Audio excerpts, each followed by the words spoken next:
Hello, everyone. Welcome to The Schooner Show, a four-part episode podcast where four college students explain all the ins and outs of what college life is like at the University of Oklahoma.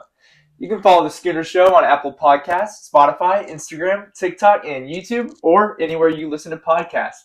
Please make sure to leave a like and give us a good review. All right, let's get to The Schooner Show.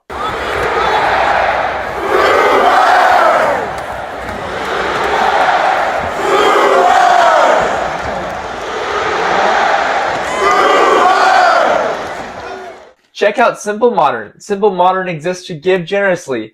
As a leading drinkware and consumer goods company, Simple Modern gives at least 10% of annual profits to communities around the world. The Oklahoma-owned company offers premium quality products in unique styles for adults and kids at generous prices.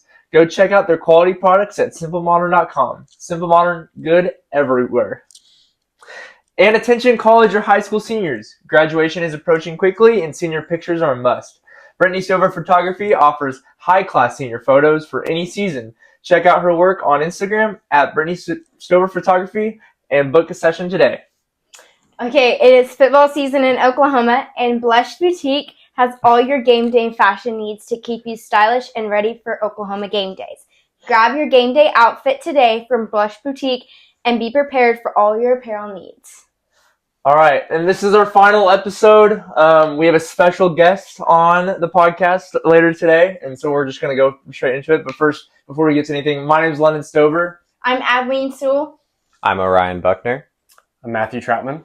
All right, and we will be interviewing BARRY SWITZER today. So we're going to head to that, so jump into that right now. All right, we are joined now with one of Oklahoma football's all-time legends. He has won 3 national titles, won 12 conference titles, and has a Super Bowl ring. Please welcome Coach BARRY SWITZER. Yay. Hey, good to be here. Good to be here, guys. Coach, Girls.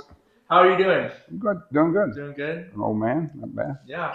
Well, that's great. So just to fill you in, our podcast is basically about what college life is like at the University of Oklahoma, and we just wanted to bring someone on who has major history here. So we're just glad you're on the podcast.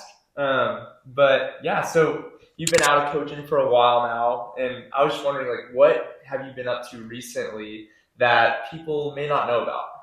Well, I've been out of coaching I coached the 60s, the 70s, the 80s, the 90s. And the last 20-something years, I've been in private business. I've had a lot of business partners that different LLCs I'm involved in. And they call me, I'm kind of what I call a door opener. I open the door and get my partners in there where they can make their presentations and all. Mm-hmm. So I have been successful with one real partner called Mike Henry. Is a guy, he and I started together 50 years ago. We started Sooners Illustrated together. It was a magazine. Oh, okay. Yeah, this is back before you had the internet or anything like that, and no one was even doing their own school magazine. And I was interested because I wanted to have Sooners Illustrated on every table in the state of Texas on the top blue chip players that's down there. And I wanted every Southwest Conference coach to walk in and say, Sooners Illustrated, they don't even have a magazine. We see we got one. So we started the magazine, and I helped him get it started. I raised the money for it, and it still exists today. Yes. So we ended up we had 13 schools, but we ended up making it a business. We did Huskers Illustrated, Longhorn Illustrated, we did Trojans Illustrated, Huskers Illustrated, Hogs Illustrated. We did a lot of schools, and this gentleman here also, Mike Henry, we started a business, and I get to talking too much. Y'all can shut me down, but we started another business in 1996 when I was coaching the Cowboys. After one of the home games, we were sitting in my box having a drink, and he says, "How come colleges don't have these big jumbotrons out here in the middle in the stadiums, big Mitsubishi video boards?" Yeah. And I said, "It's called Title IX. Athletic director spends $10 million in men's sport. He's got to do it in women's sports." He said, "I thought so. Can you get me an appointment with DeLoss Dodds, who was just appointed the athletic director at the University of Texas?" And DeLoss I had known because he had been an assistant commissioner in the Big 8 Conference, and where I'd coached with Oklahoma for years. And so I called DeLoss. I said, "I got a guy you need to meet with." So he went down there and told him what he asked the same question. "How come you don't have a big jumbotron?" And He said, it's Title IX. He said, well, I'll tell you what, we buy it, and we put it in here, and once we get our money back, we, on advertising, we become partners at 50-50. And the law said, where'd I sign? And it was a win-win-win for him. Wow, that's awesome. So we ended up doing 19 other schools, including Alabama, Tennessee. We didn't have OU because OG&E already had them signed up, and they still do today. But that company still exists, and it's called Stadium Net, and that's Bella. Bella's my lab, 12-year-old lab. She's got stage fright. Yeah, she's a little shy of the camera. Yeah, shy camera. But anyway, I do a lot, but I'm in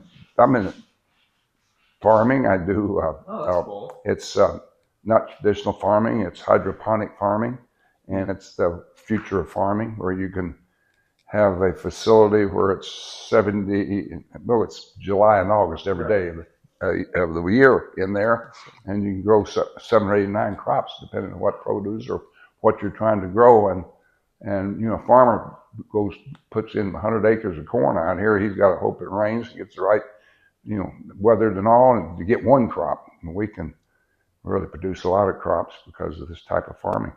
So we're in that, and we're doing businesses in.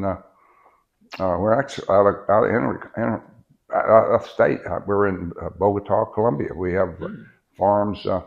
I'm giving you a history lesson here. You know how large Bogota is? It's right at 8 million people. It looks like New York City. Really? Oh, wow. It's in the mountains, about 10,000 feet high. It's 50 to 60 degrees year round there, and it's a big, beautiful city. And we've got some farms there. We're under contract for about 11 farms to get the first pick on their herbs. This country does not have the herbs it needs, and especially Walmart. And we've got a vendor number with Walmart. And they're hard to get, and we've got one. And I need to turn this off, and I'll try to figure. Perfect. That was a business right there. But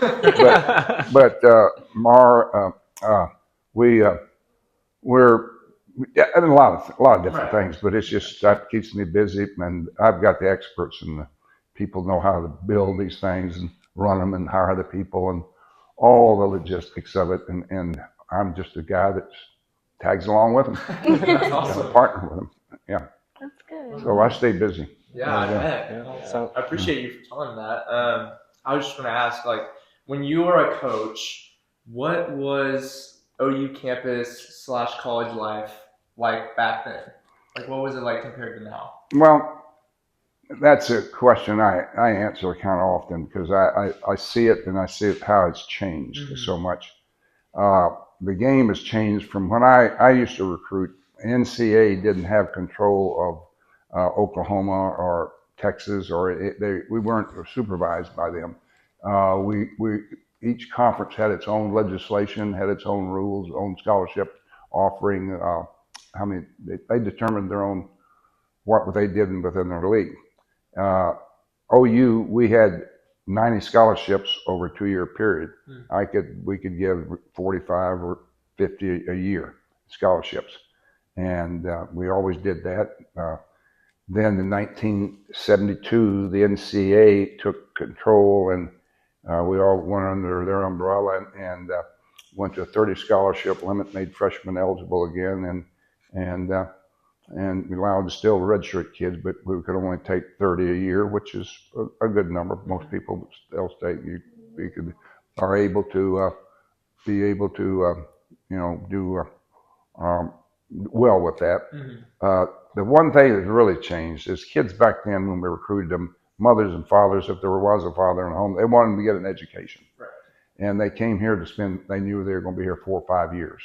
And they were redshirt, play freshman ball, redshirt, then have 3 years of eligibility and play. And they knew that if they stayed, they played, and they wouldn't have been recruited unless they had the talent to play for us. So we have a lot of players. We got to know them. We knew them very well. We knew their mamas, their dads. So it's a different environment. Today, kids here, because of new rules, we're in the portal 1 year, might be here a year, in the portal the next year, and they're gone. and they're not here to get an education anymore. They all think they're going to play professional football, and they're not. Only about 2 or 3% of them ever make it in professional football, and I don't even know how in the world they can get an education if they go to 2 or 3 different schools. Right. And it's just they're not active to get an education. Obviously, that's not the main goal. It used to be the main goal is have kids come to school to get an education and play football too. But that's changed so much, and with NIL now, it's I don't know what the true where we'll ever get to. Whatever. Yeah. I've always advocated they pay everybody the 85. They're only allowed to have 85 scholarships today. Right. And so I'd say that they ought to pay 85 players the same amount, every school in the country, and pay it whether it's $5,000-$10,000 a month, whatever it is. Everyone makes that. Now, if you are an All-American, Heisman Trophy, where you have that type of ability and you excel on the field, all athletes know who the best players are. They recognize their play, and then they can go out and sell themselves for more in the market and NIL and get as much money as they can. No one would begrudge them of that, but it would give everybody a base salary or base compensation, and I've always been an advocate for that, giving the center as much as the quarterback made on a basis of 85.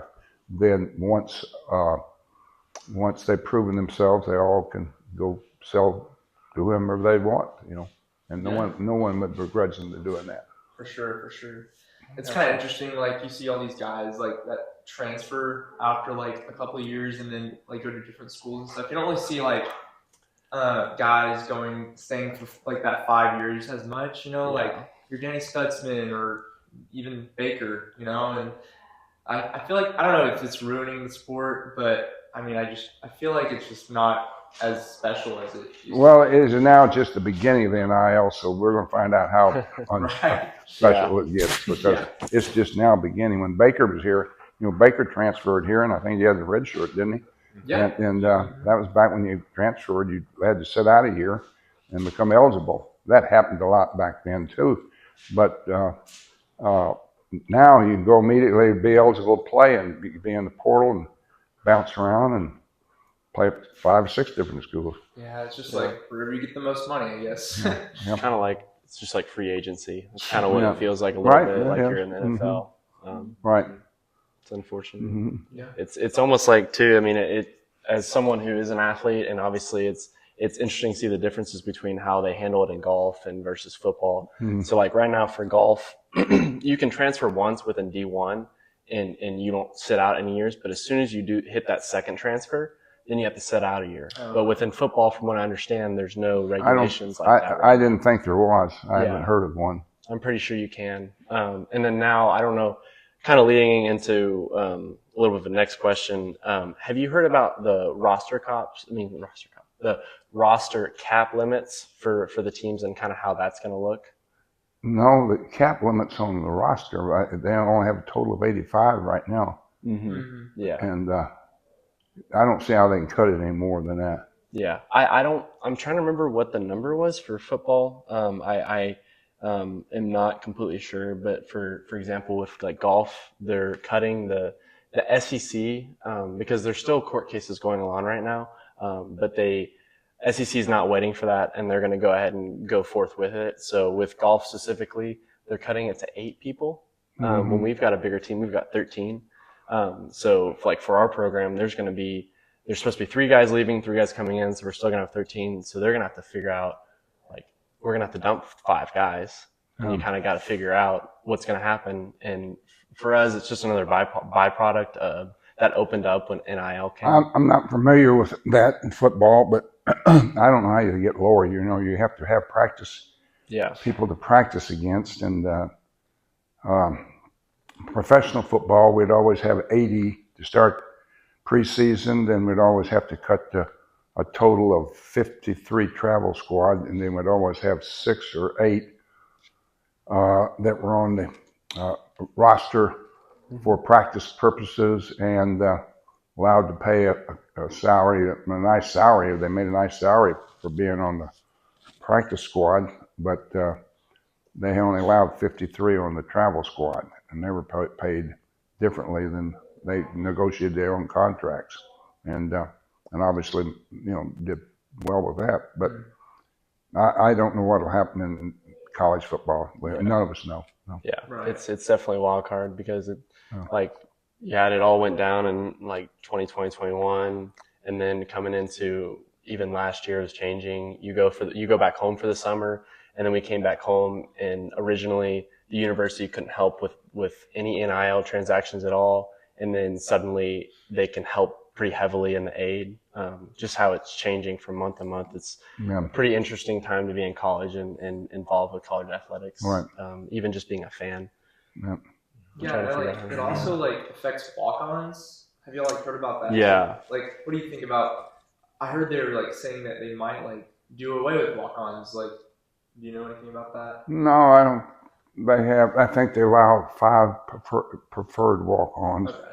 I think that, and that's that's to help in preseason too, to practice. And I don't know what they stay the entire season. I think the preferred walk-ons, and if they earn a scholarship, that's great. But but there are a lot more players out there today than they used to be, and so there are a lot more kids that are more have the ability to make teams.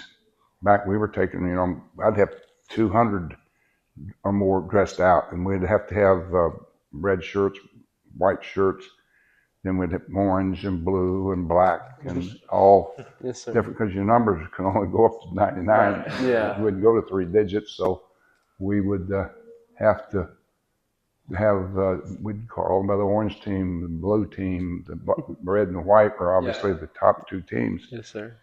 But we would have the other teams to practice, and we'd have a depth chart of 8 teams. So we had that number of players or more on the team, 8 or 9 teams. Back when we took 50 a year. So it almost seems like kind of everything that you did when you were coaching for so long, it just seems like the framework is not completely changing, but it definitely seems like everything's kind of up in the air. Yeah, it's not sure. It's we don't know where we're going. They don't know either. Yeah. I don't. Yeah. What are you going to ask, girl? Don't you know anything about football? Haven't you coached? Played? I haven't, but you know me. I've been going to the games since I was a little girl. I know that. Oh, your mom too. Yeah, my mom dressed me up in those cheerleader outfits. If y'all know anything about like the little girl cheerleading outfits for OU, that's what I was in when I was growing up. So, but I guess I can ask, with the move to the SEC, were you seeing a lot of new faces? With us seeing a lot of new faces every week, would you have wanted to make the move to SEC while you were head coach?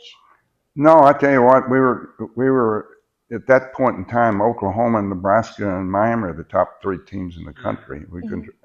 We were perennial, and Texas, we throw them in there too, but we were the perennial top teams in the country. And many times we would play Nebraska and Oklahoma, be number 1, number 2 in the nation. Both of us would be undefeated and play for the Big 8 Conference Championship and National Championship. We've had many of those games, and no, we were the best. And we played SEC teams in Southeast. We played everybody. We played USC. We played Eastern teams, and we played some SEC teams. But no, we were a different football team in that era. Yeah, I agree. Well, this is a funny question, kinda. How did you get the boss to come to OU? Well, he was an outstanding football player. When I went to see him, he was a kid at Irving MacArthur High School in Dallas, Texas, and he was recruited by everybody. LSU coaches told me when I ran into them when I was visiting his high school, they said he could start for him as a freshman. He could have started for us as a freshman, but I happened to have 2 first-round draft choices starting for me already. They were seniors. Jackie Shipp, who was a 13th player, I think, picked in the first round, linebacker, and Thomas Benson, who played for the Chargers, were really good players.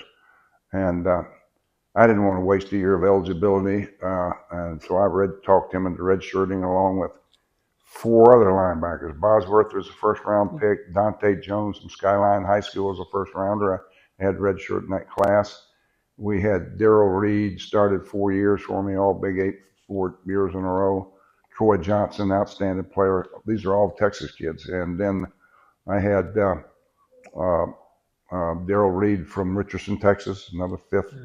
They were all. He played about 9 years from Tampa Bay, but all of them are outstanding players. And so I redshirted that group, and the next year they were my starting team for the next 4 years, along with Tony Casillas at nose guard, who was the second player picked in the draft. He was the first defensive lineman to be picked in the draft, second player, and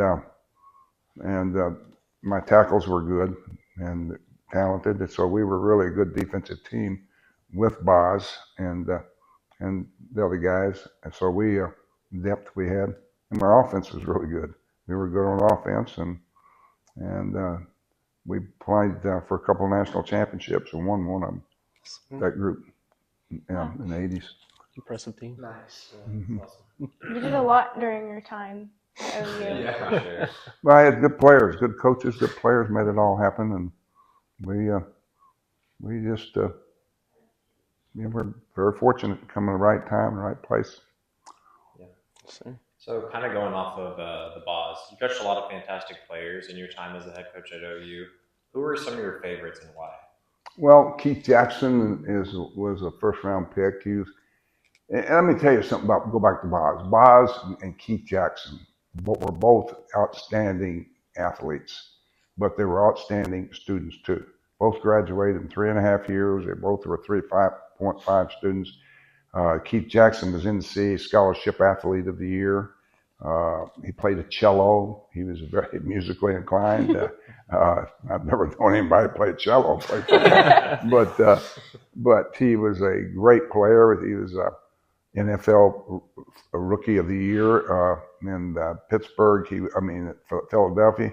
He caught 82 balls, which was the most fresh balls any freshman rookie had caught, and at that time at playing tight end for the Eagles. So he had an outstanding career, 10 years, won a Super Bowl with Green Bay, and then went back to Little Rock to start a foundation that calls positive atmosphere reaches kids at risk.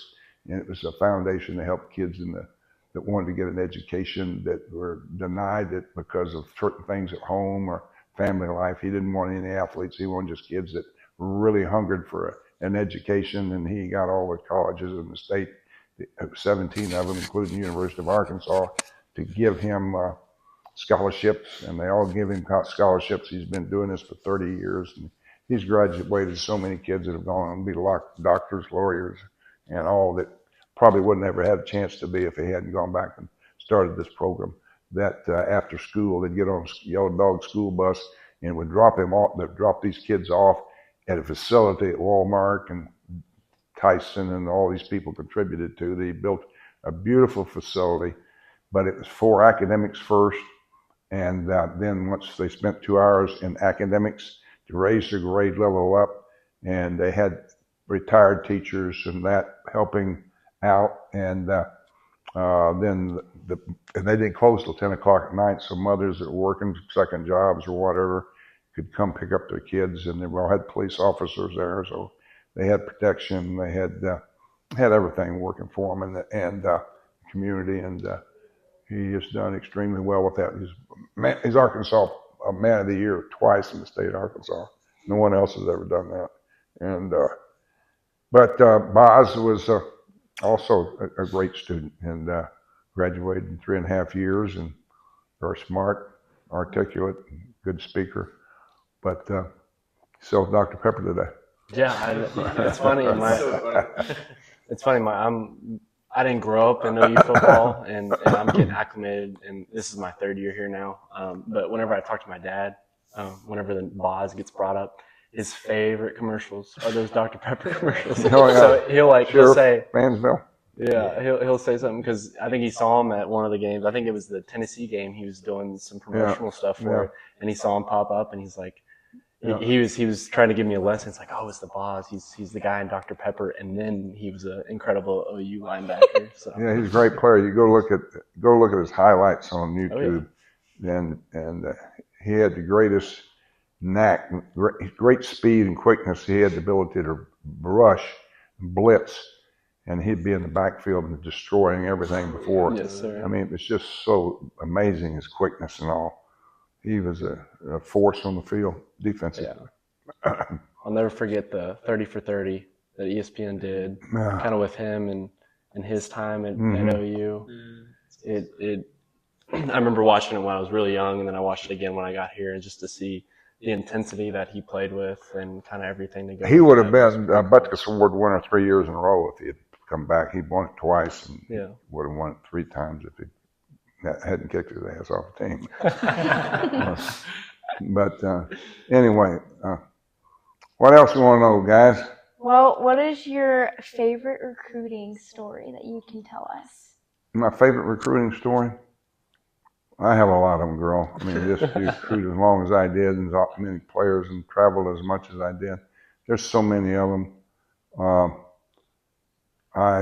Everyone brings up the one about Pearl Beer.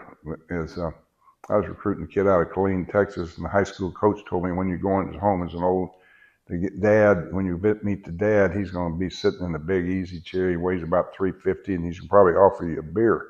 And some of the coaches need to know this because they might have a second visit, because Killeen was a big school, and you might be trying to recruit someone else from there too. So, which we were, and so before we went into home, I had the assistant coach drive me down. It was kind of in an average community. We had alleys, and I told him to go down this alley, and he said, why? And I said, well, just go drive down the alley. And I drive down the alley. I said, stop here, because I'd counted off how many houses. I got out and looked in the trash and got back in the car and said, let's go. So we got back in the house, and we came back into the house, knocked the door, and we went in and went all through the formalities. And we're sitting there, and I was sitting in the chair. The daddy's sitting here, and mother's in the kitchen. And I'm visiting with the dad. We're going through all the little, whatever you do in recruiting, meeting each other, talking a little bit. And then old dad got around to her. He said, would you like to drink a beer with me? I said, only if it's a Pearl. He said, you like Pearl? I said, yeah, it's only, they don't sell it in Oklahoma, but that's all the thing my coaching staff drinks. And I have to take cases of it back when I travel back. I got to take the springs out of my back seat and just load it down of 26 cases of Pearl, what to hold my back seat. And he's looked at me and he said, you're kidding me. I said, yeah, I'm shitting you a little bit. And he laughed, but he said, I have a Pearl with you. So we had a Pearl. And the other one that I really was always ready for, is because I got asked a few times, is that I had a grandmother out, and I was in it was West Texas. We were in a trailer park, and I was recruiting tackle out of this trailer park, and Daddy worked in the oil patch, and there's a grandmama and mama and the daddy and the mother and the prospect. They were sitting on a couch there, and my grandmama was sitting over here rocking chairs, rocking back and forth. I'm sitting in just a little straight back wooden chair there from the dining table, and I was talking about our program and all, and answering questions to Mom and Dad. But the grandmother sitting over with a frown on her face, rocking back and forth, never said a word. And she sat there for 2 hours, never said a word. And I know I'm gonna have to say something before I leave, because if I do, she go look there, she gonna say, he never asked me a question, Dad. She didn't like me anyway. She didn't like our program or whatever. So she had preferred them. She had someone else she liked instead of us. So and I got around to about time for me to go, and I looked at Grandmama, and I said, Grandmama, I know you've been sitting there for 2 hours listening to all this. I know you got to have some questions on your mind, and if you got any questions you'd like to ask me, you better do it now, because I doubt whether I've got to see 90 kids visit in Texas, and I doubt whether I would get a chance to come back here again. And unless your grandson there wants to come to school here, and I'd probably come back. And she looked at me and says, yeah, I got a question to ask you. I hear y'all got a drug problem up there. I looked her right in the eye, and I looked back at the family. I said, no, ma'am, we don't. You can get all you want anytime you want. And of course, it went right over her head, but the mom and the daddy just died laughing. The kid did. I said, just like you can in Dallas, like you can in Houston, like you can in Waco, like you can in Fort Worth. If you want it, you can get it. We don't have a drug problem. There you go. Oh my god. Well, I have a random question. Do you have any stories about Wilt Chamberlain? No, I just saw him play, and when I was in college in 1958. I was playing at Arkansas. I was a junior, and we hitchhiked to Lawrence, Kansas, to see. Uh, Arkansas happened to win the Southwest Conference Championship that year in basketball, and we were playing a team, and they only had 4 regionals in. 16 teams for the Final Four were then, and had 4 regionals. Orange, Kansas is one of them. Name is Alonzo. Oh, that's a field house there. Anyway, so we went to the field house there, and I knew we could get in because Jack Mitchell had been the head coach at the head coach at Arkansas that year, and taken Kansas' job, so we had played for him and the whole staff, so we knew we could get in. They'd get us in the back door, whatever. So 3 of us hitchhiked up there. We'd stayed in some fraternity house in this upstairs in the bunks or whatever. And the next day we go to the games, and we go in there, and I get to see Eddie Sutton bring the ball down. Eddie's playing for Oklahoma State, Coach Iba. He's bringing the ball down for Oklahoma State, and they're playing Kansas State. Jack Hartman's teams, and Jack Hartman's team beats him. He had a guy named Bob Boozer, played in the leagues, NFL for a long time. He was a really great player. And I saw Wilt Chamberlain sitting down in front of me. He was sitting there on his bleachers, had his hands on his knees, but his knees are up about here. His head was between his knees. That beanie cap on, and Kansas didn't make it that year. Kansas State had beaten them, and got into the playoff, got into the Final Four.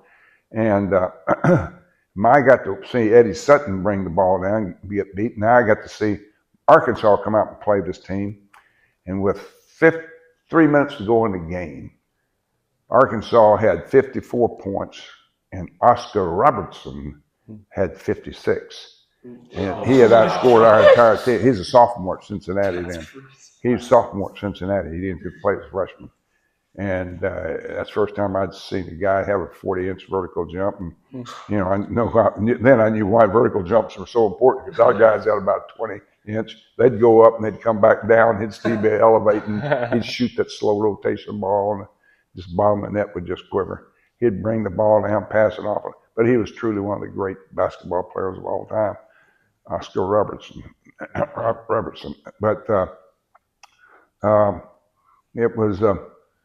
it was really neat to see Chamberlain sitting there, but to see Oscar Robinson play and see a great athlete like him play, start out his career as a sophomore. Just was unbelievable. That type of talent. But I couldn't play the game, so I just stuck with football. I think that was the right choice. Yeah, you were a great football coach for OU. Well, I won a lot of games. Had a lot of success because I had like I said, I had good coaches, good players. We coached them up good. And they played well, and I think you were better you were a really good mentor. You were a really good coach, but I think overall you were a really good mentor for the football players and helping them and getting them through their education, because obviously we're going to college and education is really important, and you were. I tried to stress that, and I tried to remind them all that's why they were there, and I wanted them all to be successful there. We spent more time with the player off the field than we ever did on the field. So we got to know them real well, and ate in the chow hall every day with them, every meal in the evening with them. We got to know our players well because of the system then, because kids they weren't in a hurry, they didn't transfer anywhere, they stayed with you, and those that stayed there played. Yeah. Definitely seems like more of a environment for character development. Oh yeah, there's no question about it. Yeah. Else. You really develop relationships.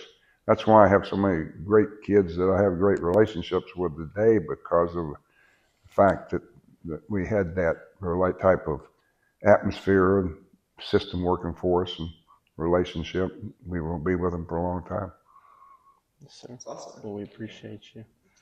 As Well, no, go you ahead, got go it. ahead. You got it. No, go ahead. As London was talking about earlier, you've led us to many memorable seasons. Are there any particular games that stick out to you that Yeah, you always mhm. remember? Yeah, the ones I lost. It's never the ones you win. It's the ones you lose that you know you should have That's the won. only right answer right there. 1978, we had won the national championship in 74, 75. 1978, we had the best team in the country, without a doubt. We were undefeated all year long. We were number one in the country. Great defense. I had Billy Sims won the Heisman that year. Greg Roberts was Outland Trophy winner. My defense had both linebackers who were great. Cumby was a first round pick and a two-time All-American. We had Daryl Hunt from Odessa Permian as a great linebacker. I had the Tabor twins. Phil started for the New York Giants as a defensive end his rookie year.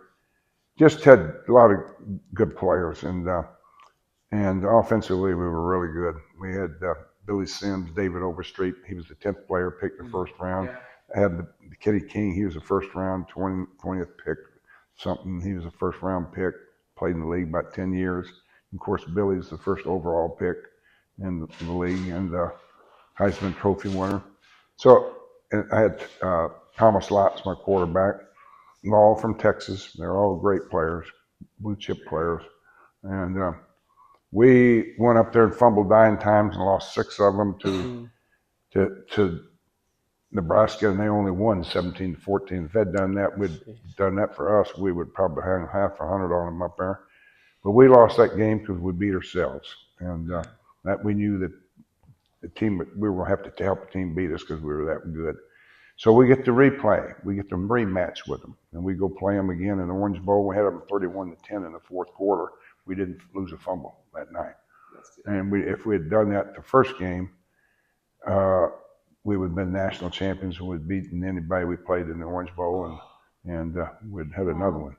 But I regret that game of all of them because that was certainly a national championship team that didn't get to win the national championship. Dang. Well, I'm so sorry about that. But speaking on losses, what are your thoughts of the current OU football team? Well, like a lot of the fans, that you got to live in someone's house to know what's going on there. But just from a fan's perspective, I can see that our quarterback doesn't have protection. Their offensive line's Agreed. not very good. I don't know their problems. Like I said, you got to live in someone's house to be able to evaluate what's going on.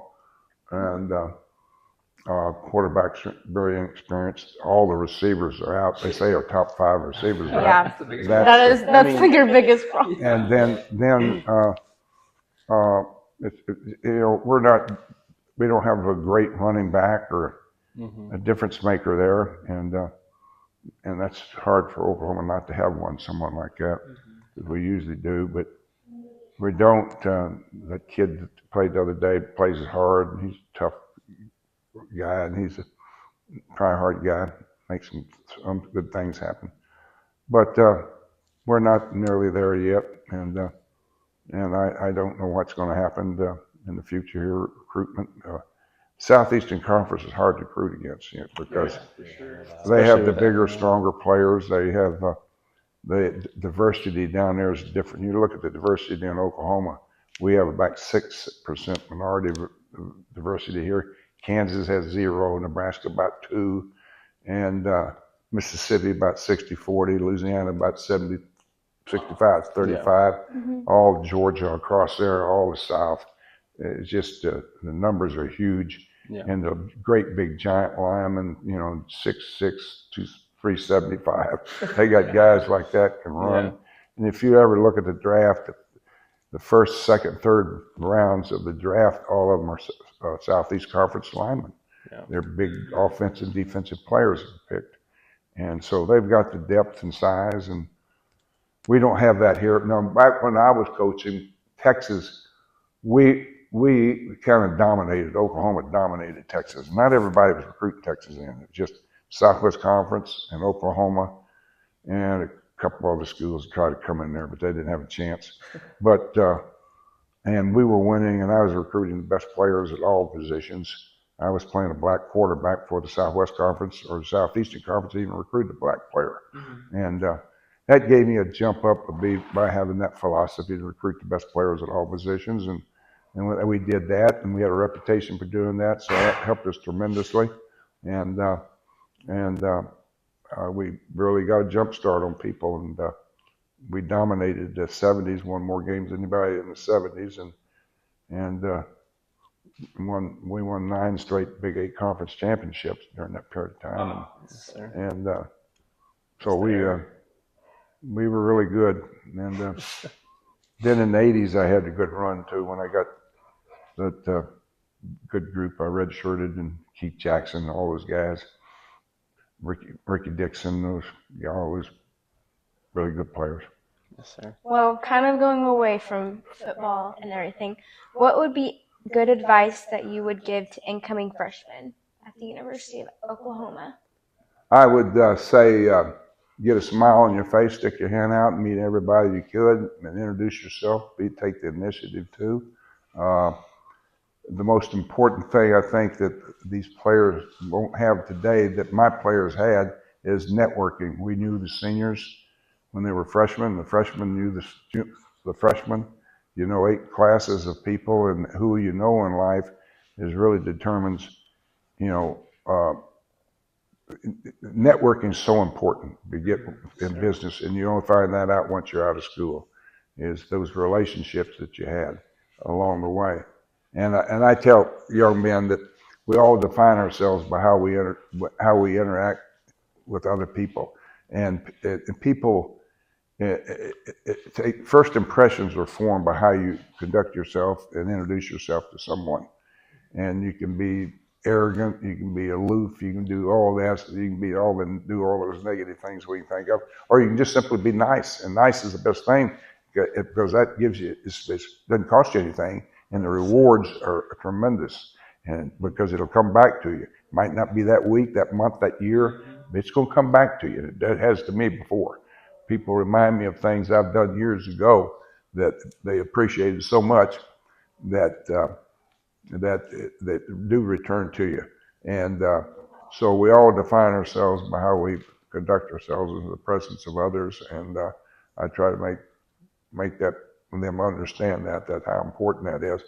And take the initiative to meet people, know people, and don't have that big tough guy look on your face and you're scared to death freshman. Just be a big smiling, big old freshman boy that just want to go around and meet everybody and be friendly with everybody. And they'll be amazed how that helps you. And everybody will remember your name, and they'll yell at you when they see you on campus. You wave at them, speak back to them. As many friends as you can have helps you in life. It does. It's funny.